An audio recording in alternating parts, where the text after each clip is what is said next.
Welcome. Today, we write a JavaScript program that checks if a given integer is a Repdigit number. Now, a Repdigit number is composed entirely of repeated instances of the same digit, like 11 or 4444. We'll use JavaScript string and set operations to make this check simple and effective. Let's see the code in action.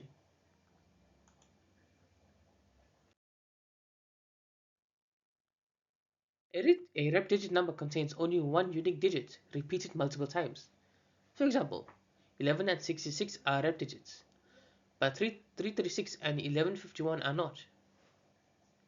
We'll verify this by converting the number to a string and analyzing its character.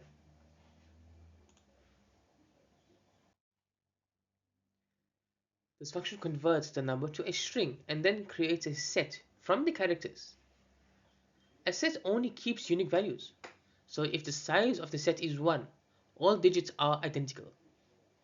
This provides a very concise way to check if a number is a Repdigit.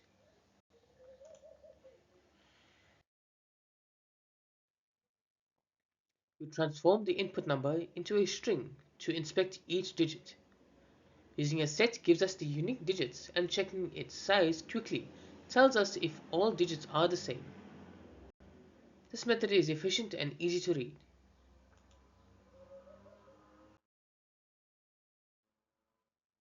Here's a quick overview of the inputs and the results. True means all digits are the same, while false means at least one digit differs.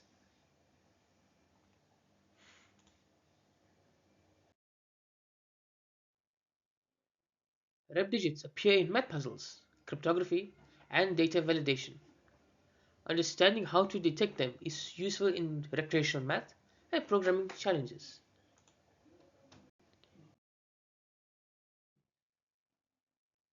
We've implemented a concise JavaScript function to check red digits using sets and strings.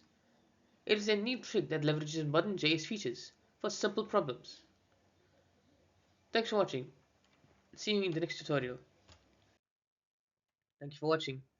If you enjoyed this video, please make sure to like, share, and subscribe for more JavaScript tutorials. I'll see you in the next one.